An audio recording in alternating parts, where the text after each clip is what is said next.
Welcome po sa aking YouTube channel. Sa mga hindi pa po nagsusubscribe, please click the subscribe button po.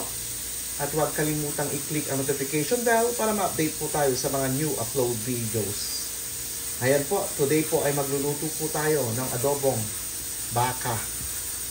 At ang ating mga sangkap, syempre po, nandyan po ang ating paminta, nandyan po ang ating 7-Up para kung tatamis po, andyan ang ating olive oil.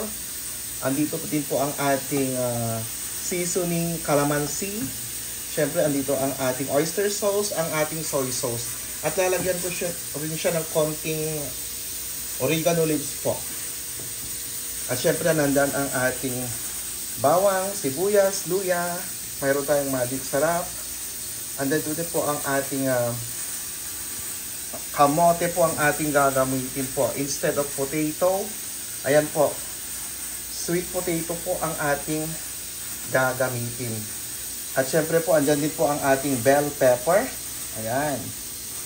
At yan naman po, ayan, pinipressure cooker po natin ang ating karneng baka para mas malambot po. Ayan, niluluto pa po natin, pinapalambot po natin. At mamaya, adobohin ko na po yan.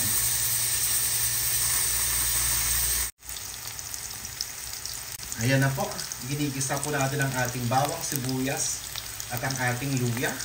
Ayan po.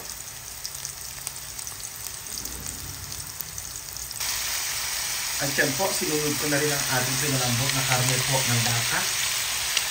Ayan.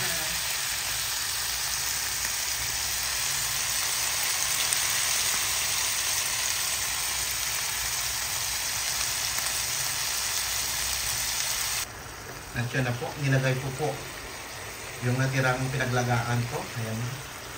Ayan po. Then isusunod ko na po ang ating sweet potato. Ayan po, instead of yung patatas, ay kamote po ang ilalagay ko. Ayan na po, nilagay ko na rin po ang ating, nilagyan ko siya ng 7-Up para pagpatamis po. Nilagyan ko na rin siya ng magic sarap, soy sauce, oyster sauce. Ayan po. At nilagyan ko na rin po siya ng paminta. Ayan, lutuin lang po natin ang ating kamote. Ayan po.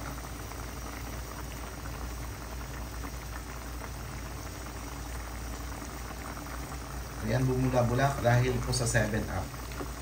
Nilagay ko po kasi ang 7-Up. Instead na maglalagay tayo ng sugar, naglagay na lang po tayo ng 7-Up po.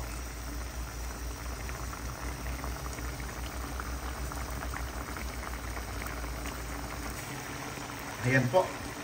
Nilagay ko na rin ang ating bell pepper. Ayan. Ipapadry ko lang po ng konti at pwede na po ito. Ayan.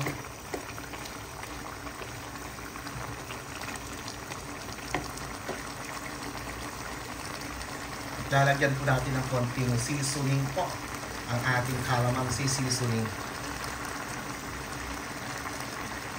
Ayan po. Ito na ang ating finished product po. Nag-dry na siya. Ayan, ang ating adobong baka po. Na hinalo ko po ay kamote instead of patatas po. Ayan, kainan na!